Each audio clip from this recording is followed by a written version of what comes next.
Lynnette René Doby is a ghostwriter and executive speechwriter who helps business leaders craft their legacy in writing. She has worked with Forbes Books and is the founder of Right Way Consulting. She has also worked as a professional actor and screenwriter. Welcome to Notes from a Ghost, a podcast about stories and the people who tell them. My name is Charlie and I'm a ghostwriter. I love a good story. I hope you enjoy this one. Lynnette, thanks for being here. Thank you so much for having me. I'm so excited. Same. Right before we press record, we were talking about advocacy for ghosts, and it's something that I hope this podcast accomplishes. Tell me some more about that and kind of how you make that a part of what you do. Oh, yes, for sure. So it's interesting. One of my most admired writers in my whole stratosphere of being a writer is James Baldwin. And so he recorded an interview with 60 Minutes. It was, of course, in the 60s. And he was standing around a group of young Black students who wanted to be writers in Harlem. And so one of them was like, why don't people, I guess he was saying, why doesn't society uphold writers as the way they should? And James Baldwin looked at him and he said, oh, no one cares about a writer until they're dead. Wow. Yes, and he says this to a teenager, right? I was like, yes, James. And it just really made sense to me that a lot of people, Edward Allan Poe, though they weren't ghosts, I'm just talking about authorships and writers and everything, the whole collective, they were really not honored until we're no longer around. So there's that aspect. And then in a more contemporary sense, when it comes to working on someone's project, everyone knows it's such a huge undertaking, but yet oftentimes those dollars are not commensurate with how huge of an undertaking it is to actually interview somebody, listen to their phrasing, understand their needs, wants, and desires, and create a whole body of work, 45,000 pages, 45,000 words and greater as them, and still, get paid a fraction of the price. It's just, I really do think that our society is using artists in a way to keep it going, but not giving us our just desserts by way of monetary compensation. And I think that needs to stop. Being a starving artist is not cute and it's not sexy. That's true. And I'm really glad that within the ghostwriting community, it seems like charge more is like the mantra. Um, and because there are opportunities there. I cringe when I think about what I charged for the first book I wrote. Um, boy, I need to check out that James Baldwin interview. There's one that NPR has in their archive. I don't know when it was Mhm. recorded, but it's amazing.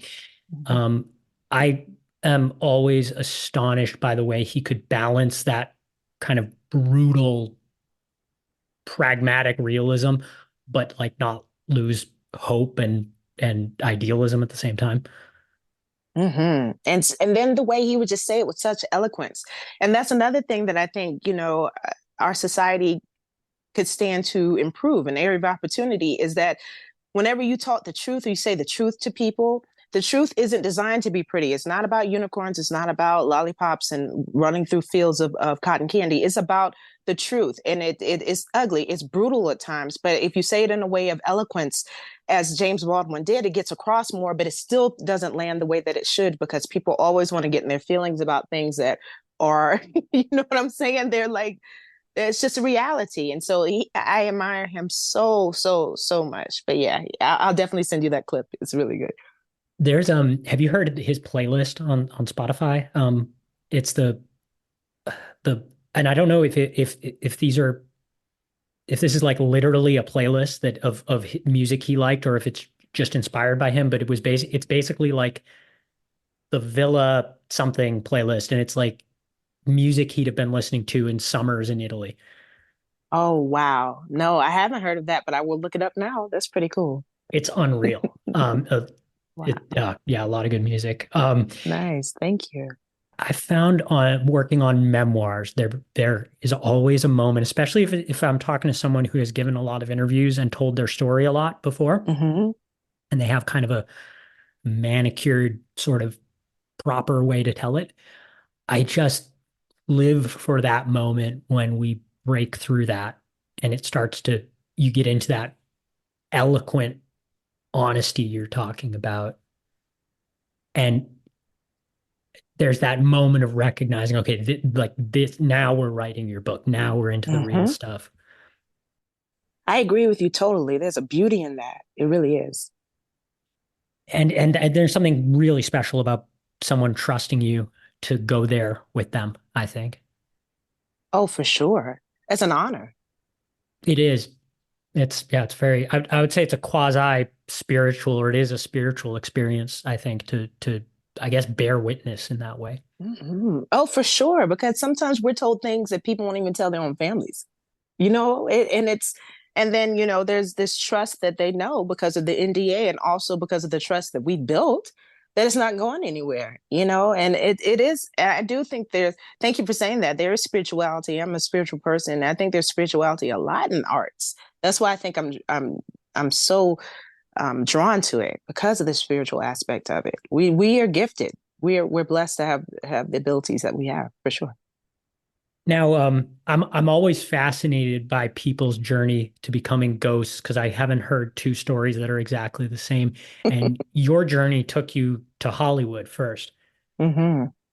It did. Yeah, yeah. I always say Hollywood adjacent because Charlie, I tell people I'm too real. I'm too real for the Hollywood system. I really am. I speak my mind. I say what I mean what I say. But yeah, I went to the Savannah College of Art and Design, got my MFA in performing arts. And while I was there, I had a Emmy Award winning producer as one of my professors. And so she told me, yeah, you can act for sure. You're a great performer. But she said, where you're going to make your money is in writing. Because I had Hmm. written a paper on who else? James Baldwin.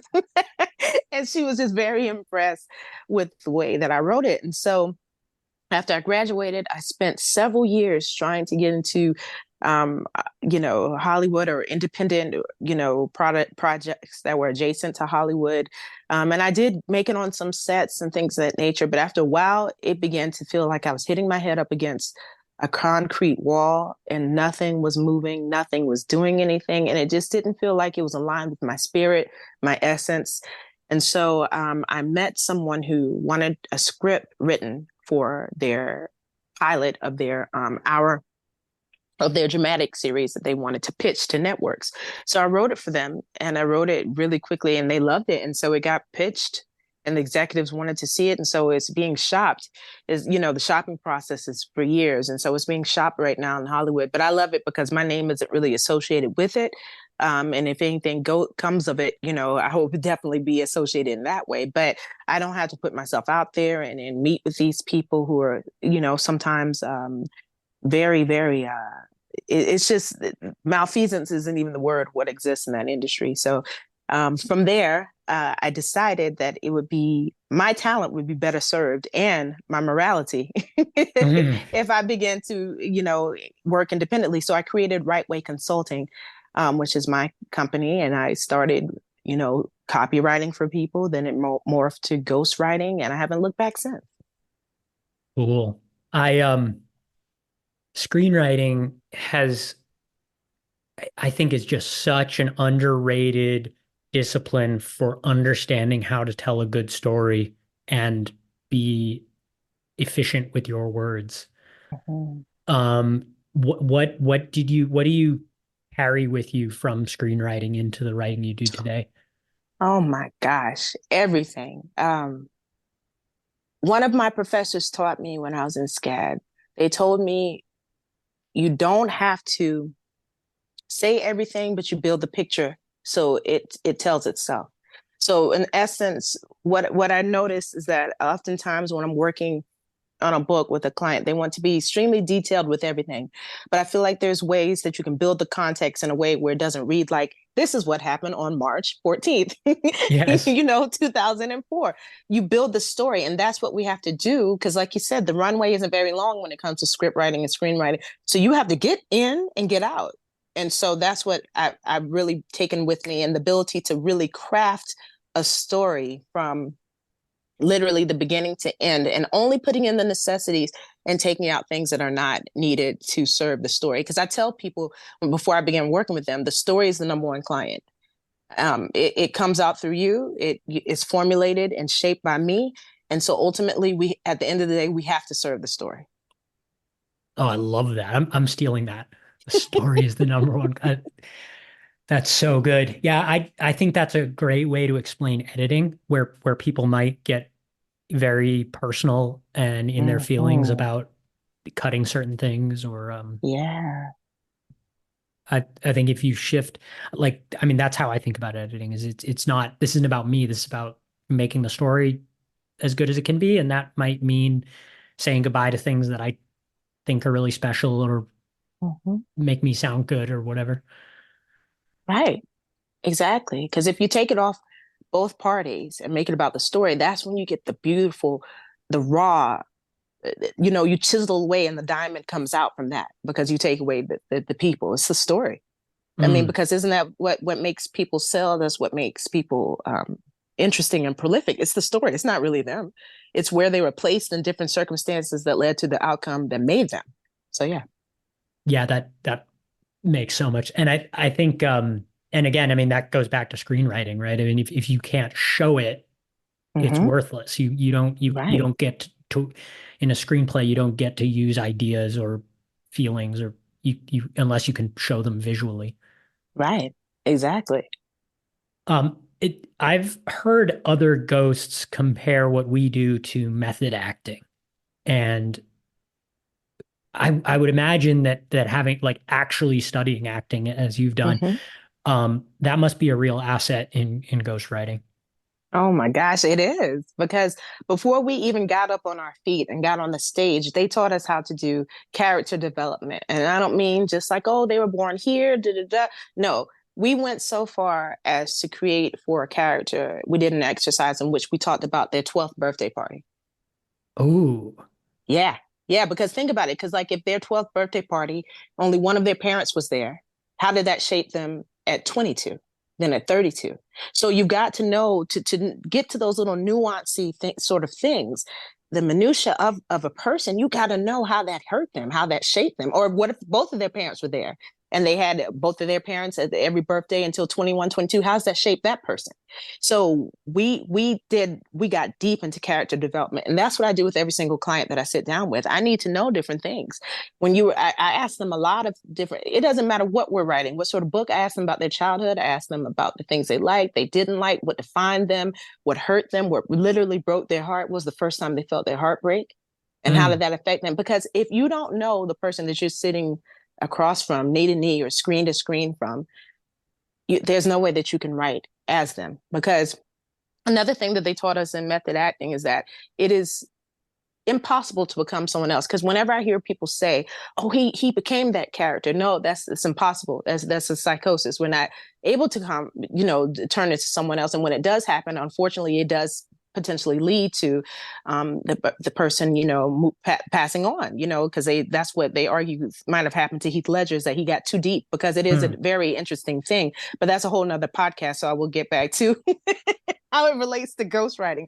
But you can't become someone else, but you can definitely embody their feelings. And there's no way that you can do that if you don't get knee deep into those experiences and understand, without, of course, being too intrusive, but getting them to a place where you can understand how they would react in a given set of circumstances. And that's what we learned through Stanislavski, all the greats. And so I'm grateful for my degree, for sure. It has made me to be a very skilled writer, and I'm grateful for it. And I tell people as I land my plane in this comment, I tell people this ability isn't mine. God gave it to me.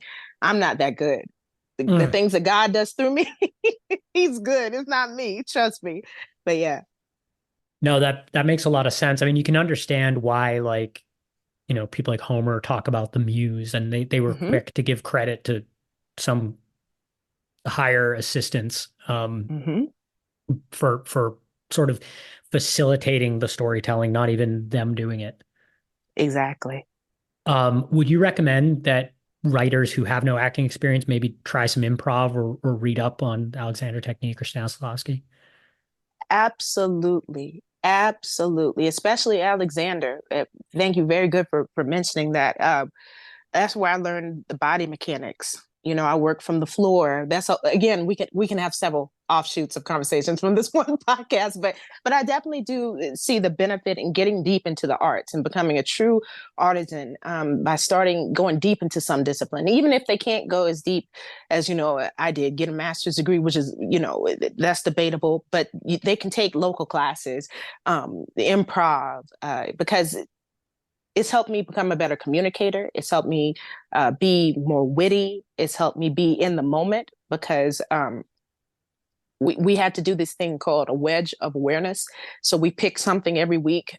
Maybe my wedge is to not talk over people, because it's a terrible habit I have coming from a Southern family and the youngest, and no one would ever listen to me. I was always talked over, so I had to talk over others in order to speak. So my wedge of awareness is something that I want to change, and is that. So if I do choose that for the week, I'm very in the moment and conscientious of not, to ensure I'm not speaking over someone else.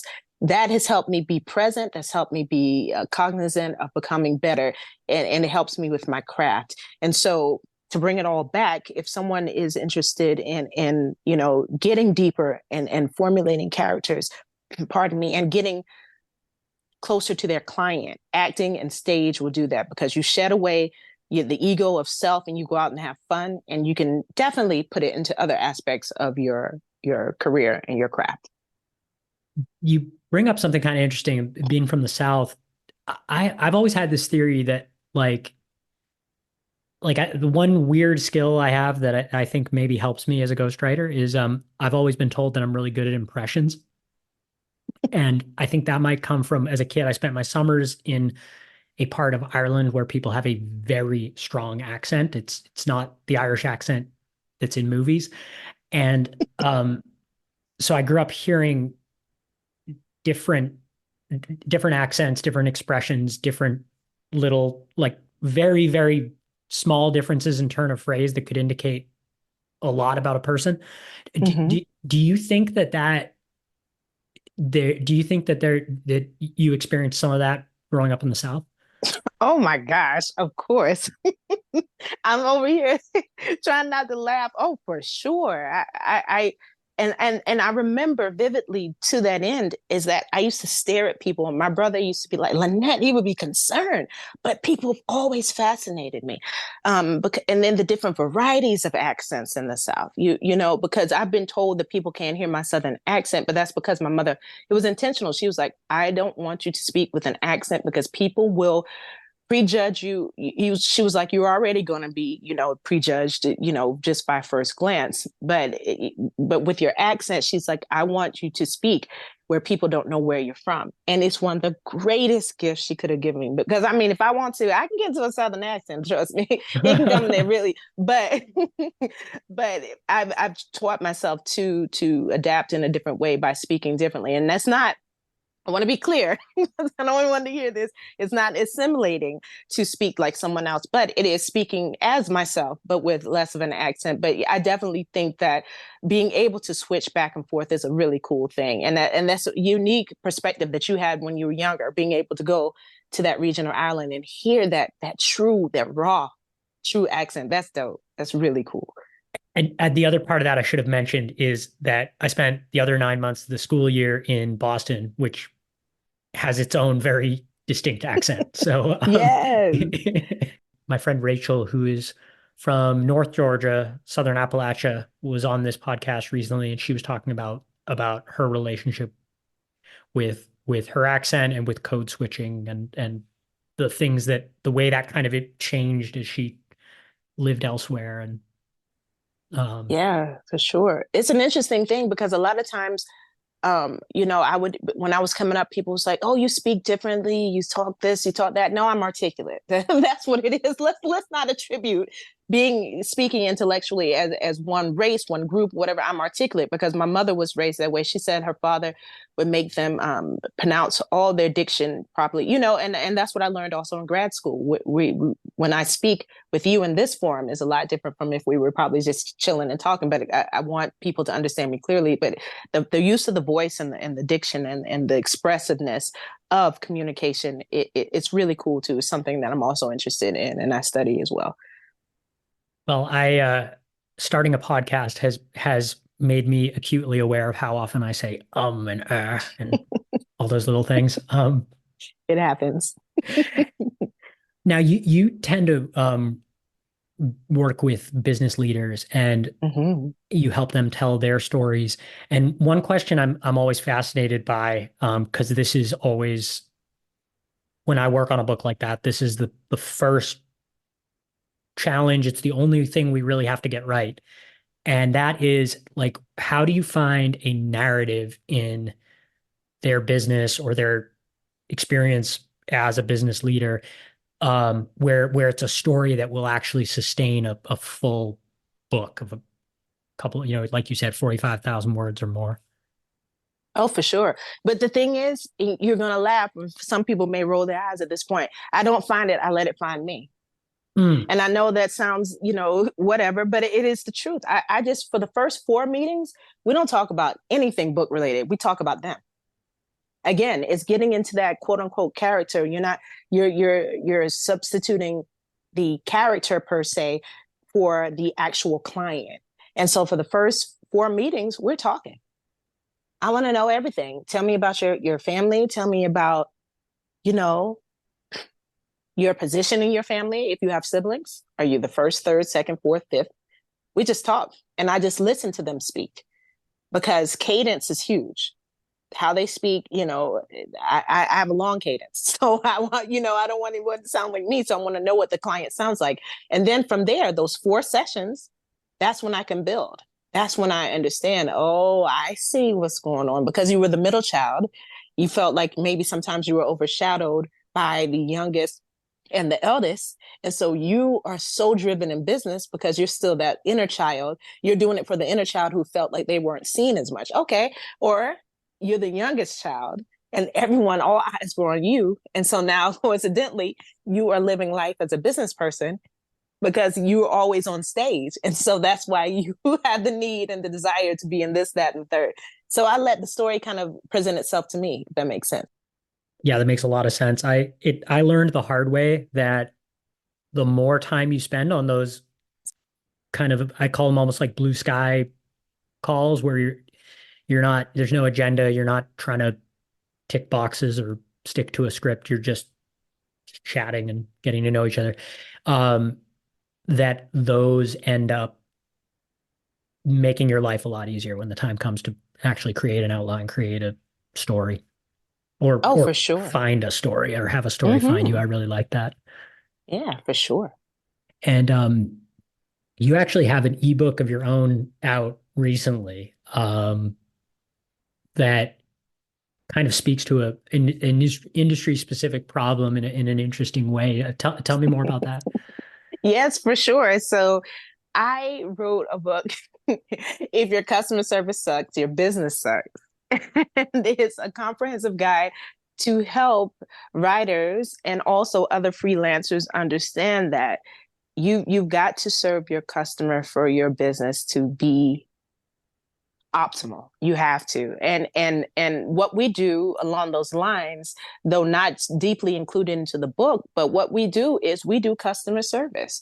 You know what I'm saying? Like we serve our customers. If my customer, the book that I'm writing now, if so in this case, I'll refer to her as a client, if she needs to reschedule, I do it. I move things around within means unless it'll put me, unless I have something, a doctor's appointment, something I can't move. But it's just doing those extra little things. So you become top of mind for them in the scope of the project. And then after the project is done and we're in post-production, so to speak, and the book and the manuscript is turned into a book, then you are on the top of mind for referrals because that is not the only way, but it's one of the strongest ways that you can stay employed and stay working, and so serving yourself is another big part of customer service that I don't think writers and freelancers understand. And so um, that's what I want to kind of convey in the book, because like I said at the top of the segment, we get taken advantage of if we don't put up the correct and proper boundaries, because people are like, oh, writing is fun, it's so cute. Well, yeah, I want you to do it for 50 cents. Absolutely not. We're not doing that. You know how much work this is and how much we put invested into our education to be able to do this for you. So anyhow, so it all is all encapsulated within that text of how to serve yourself so you can better serve your clients. And you can pick it up on my Etsy store. It's Right Way Digital. Sweet. Yeah, and I'm gonna be sure to include all your links in the show notes. Thank you. Yeah, of course. One thing I meant to ask too, because so my experience, similar, like I was doing a lot of copywriting before I just went all in with ghostwriting. Mm-hmm. And I found, and somebody pointed this out to me, and I was really lucky. I had great B2B copywriting clients, and there's not a single person I wouldn't work with again, and really no complaints. But somebody told me, be that as it may, you're going to find the people you work with as a ghostwriter are a lot more chill, and it's going to feel a little bit less like a day job. And I think that's certainly been true. Like you said, I mean, if we've got to reschedule, if life gets in the way, if um, it doesn't feel like I'm asking to take a sick day or something like that. They're, they're it's much more collaborative. Has that been your experience? What's the difference between those two lines of work? Oh, for sure. It's night and day, to be honest with you. I feel that it's night and day because with ghostwriting, at least the clients that I came in contact with, it was always, I just felt the anxiety and stress with everything. They just seem like, oh, I need this, because it's that persuasive writing aspect, it's that sales aspect that they're tied to that outcome. When it comes to ghostwriting, my clients, and I've been super blessed to work with this echelon of client, they're established. They're making their bottom line is sweet, and so they're like, yeah, we can do this for this chapter, yeah. Uh-huh. Yeah, I'm gonna be traveling. I'm gonna be in Thailand for about 2 weeks. So maybe can we reconvene after I get back? I'm like, what? It's just such a different sort of vibe. And I tie it to one thing that I live my life by, and it's intention. The intention for a copywriting client is to sell, is to get eyes on. Da, da, da. The intention for a higher end or higher level ghostwriting client is to tell their story. Mm. And they're not married to that outcome because their outcomes have been made. They have the millions, they have this, they have that. So the craft in the book becomes beautiful because it's not under the pressure of an expectation. Yeah, that sounds about right. That's been my experience. And it's I find even just this is what we're doing is fun, or it's supposed to be, or it's cathartic, or it isn't. I don't think it feels like work for them usually, or at least I hope it Mm-mm. doesn't. No, I agree. Like one of my clients was saying because her manuscript is coming to an end, and she's like, "What am I going to do at this time now? You've been such a huge part of my life because we've been meeting weekly since this past summer, and it is an interesting, like you said earlier, it's a we were talking about earlier, it's an honor and a blessing to be able to intuit from these people their stories, something so precious as their stories, and build it into production. And so they don't have much stress with that because they trust us. And that's another thing that we did by installing or instilling good customer service through trust. Mm. There are a couple of stories I wish I could tell uh, that are conversations that will have to stay between me and the people I had them with. But Mm-hmm. those moments are really special when you realize that this isn't just I'm not just sitting there with my reporter's notebook getting a Mm-hmm. story and making a living off it. We're building something together. Exactly. Uh, Beautiful. Now, you've also done something that I think is really interesting because it's a question I always have in the back of my mind, and I'm always ready to answer this if someone really has a good project on their hands, but they just are worlds away from being able to afford ghostwriting. You've actually put together some resources for people who are in that position, to help them tell their story, even if they can't afford to work with you. What does that look like? What have you Yes. what have you come up with? Yes, thank you so much for asking. So I created Write Entrepreneurs, WRITE, of course, entrepreneurs. And it is a comprehensive course that teaches entrepreneurs how to tell their own story. And within that 6 week time period, we do the whole gamut. We talk about the different types of books, the different narrative forms, the different intentions for writing a book. And I just get down to the nitty and gritty and tell them how to find their writer's voice, tell them what's effective, what's ineffective when it comes to writing. And it's interesting. I began the course because I was like, I want it to be live instruction. I want people sitting up on the computer with me. Let's get into this thing for 2 hours. And then I realized I'm a writing nerd. People, people have lives. They have careers. And so I was urged by someone, they were like, I love the course, but maybe could you record them? So I'm like, okay. So I'm in the process of recording each module now, but if you want to check it out, I'll definitely get the link for that. It's called Write Entrepreneurs. And it just is made with the intention, as I do a lot of things with an intention, to help those who find ghostwriting cost prohibitive, because it can be, but I still want them to tell their stories as well. And another thing along those lines, if someone is out there listening who wants to write their book and they're maybe on the fence, just start. Like, I think that people build writing up into something astronomical. Like, it has to be Michelle Obama's becoming straight out the gate. Like, just it's Yes. going to take off and go. No, I mean, I myself, I'm a ghostwriter, and people conflate that with being an author. I mean, I have my ebooks. I've written two at this point, but even myself, I have to motivate myself to aspire to authorship, and it's coming out of me, but it's something that I want to birth at a different point in time. But the point is speaking from someone who is on the precipice of authorship herself. Just right. I'm saying that to myself and to someone else who's on the fence listening in right now.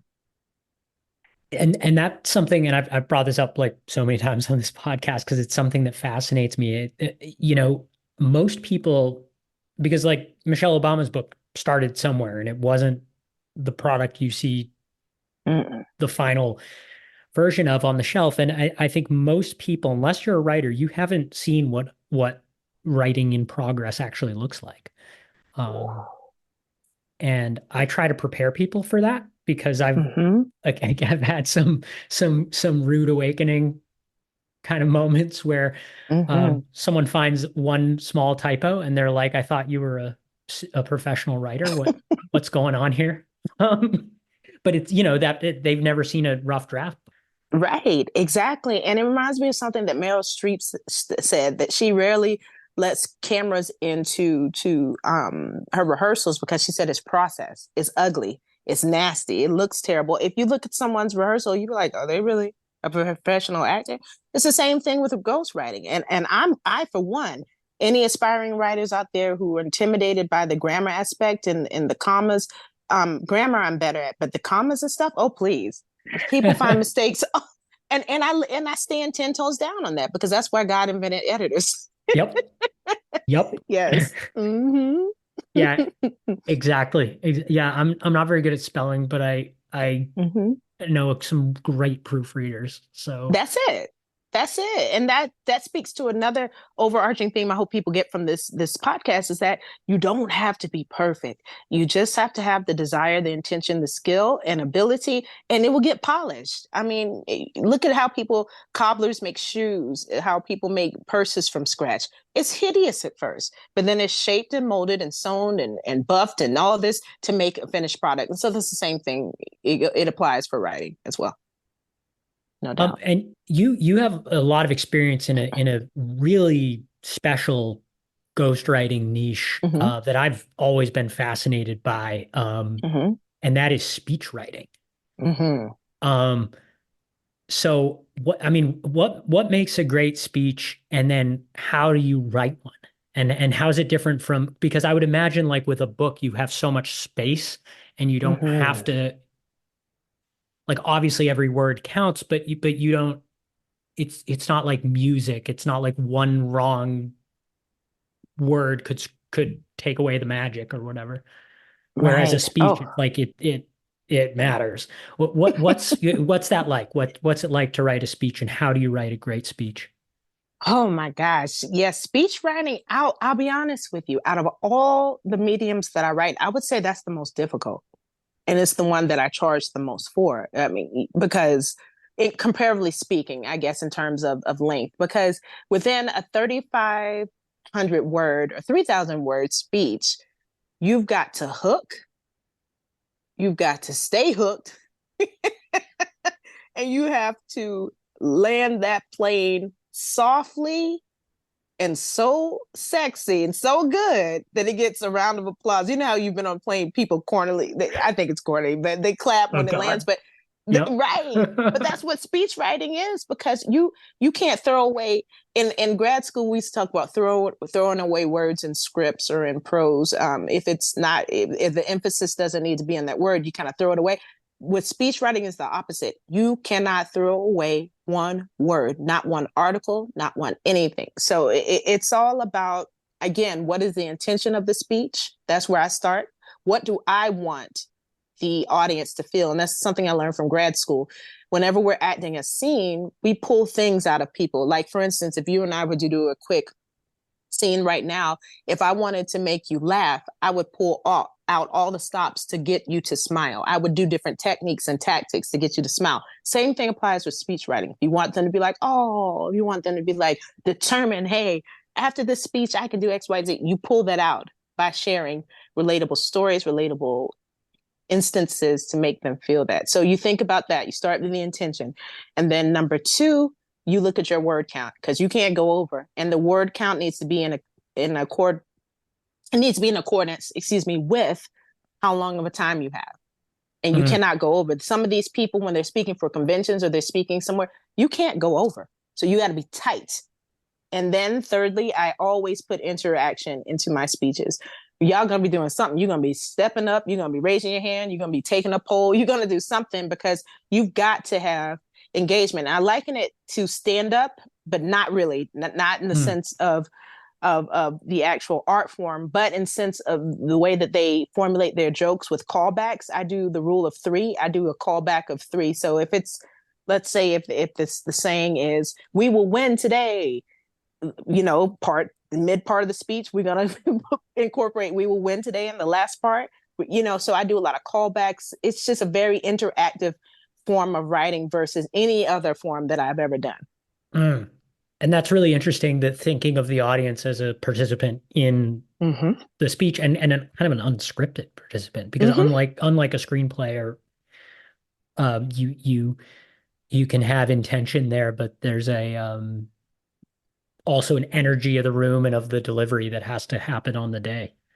Yes, exactly. You got it. I feel like the main experience of speech writing that most of us will have will be as a maid of honor, best man. What will be your advice to someone who's got to give a speech at a wedding? Oh, yes. Oh, that's a great question. It's the same thing. What do you want them to feel? It's not about you. It's not about the person that you're giving the speech from. You put all your focus on who you're performing in front of, because essentially that's what you're doing. What do you want them to feel? Once you get that out of the way, then you can create, what do you want your the groom or the bride, whomever you're saying the speech for, how do you want it to impact them? And make it about them, or however you want to do it, but it's all about what you want your emotional outcome to be. At least that's what it is for me. And something as personal, as special as that, you want it to be impactful, but it's not about you. It's about the people who are getting married, but you want to pay honor to them and wish them well. So with those intentions, and to make the audience feel it, you'll be good. Nice. Yeah, and I guess that's not so different from any other type of writing, that there is an audience for a book. It's just you're not going to meet them.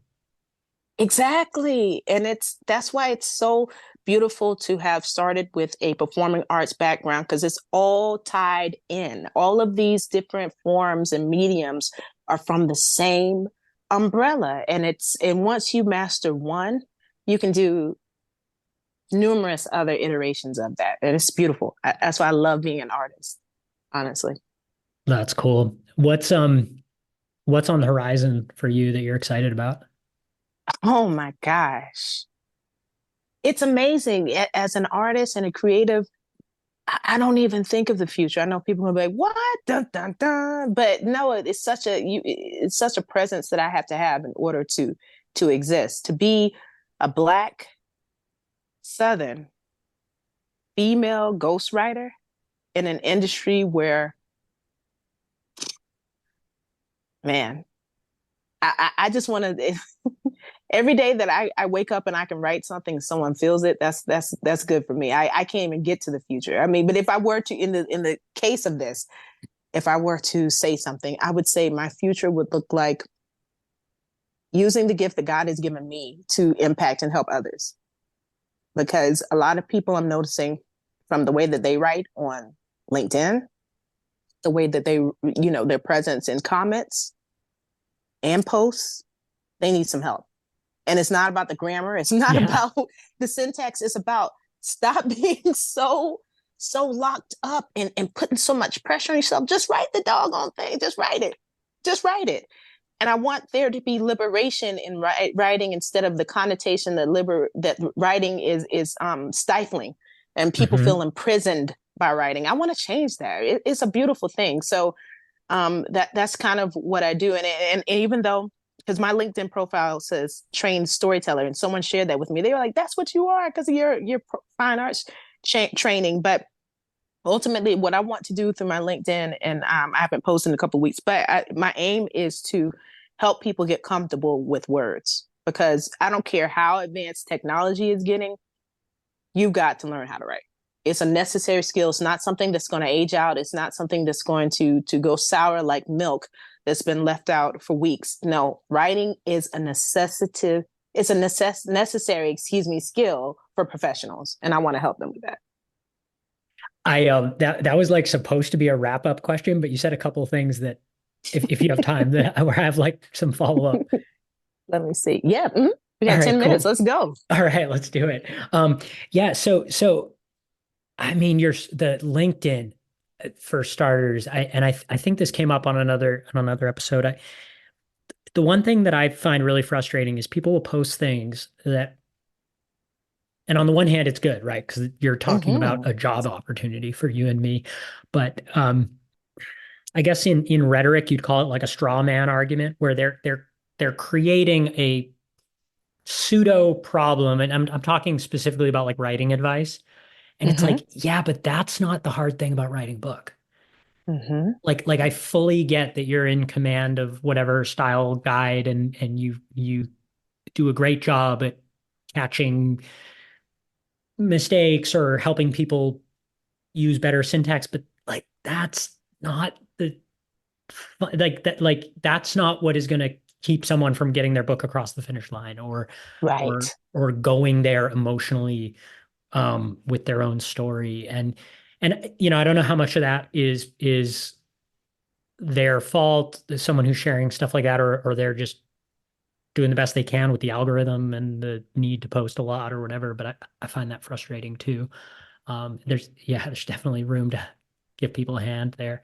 And with, what you're saying about like your background and, I have this theory about ghostwriting that there's a lot more room because I was like, I've never met two ghosts who have just exactly the same story, or it's like, oh yeah, obviously you're a ghostwriter. I don't know that there's even a stereotypical ghostwriter. Do you think there's more like, and especially because we're in a time where people want to hear from different voices and all of that, or they say they do, or it's whatever. Right. But it seems like in ghostwriting, I mean, there really is a demand for we need to be as like there needs to be as much variety in amongst ghostwriters as there is in the subjects we might cover.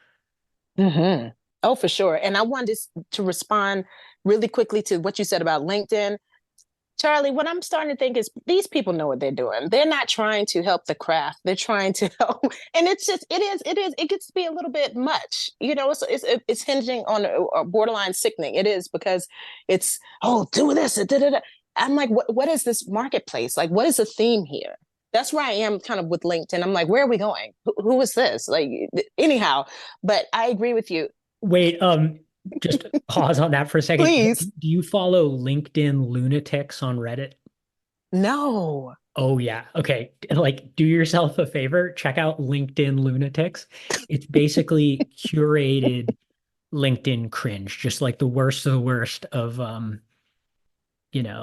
like people, 10 things this like natural disaster taught me about sales or whatever. Perfect. Noted. And that's the perfect segue because that's what it's getting to. And I feel like it's so deviated from its initial purpose to help and to inspire. But we can be. I think the onus is on us to create the content that we want to see, and so that's what I do typically.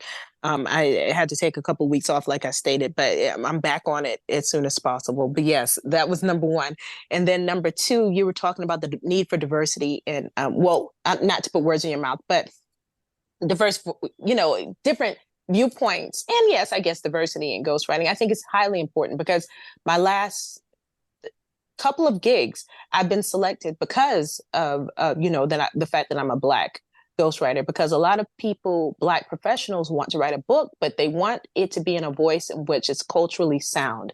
Because Mm. I'm sorry, you cannot reach from a well or drink from a well that you've never had to draw water from.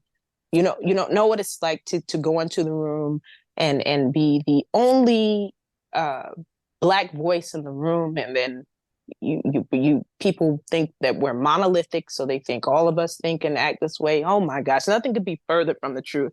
So I think that representation does matter, and I think across all sorts of scopes and classifications, non-binary, LGBTQI plus individuals. I think that all of it, and regardless of what people's personal feelings are, this is again about the story and it's about the crafts. So if someone who's non-binary wants a non-binary person, that's none of your business. Move out the way, help them find the right ghost for them, and then shut up. It's about the story. It's about the craft. There's no ego in that. And so, yeah, typically I work with diverse professional voices, and I love it. And I think that it's necessary. Yeah.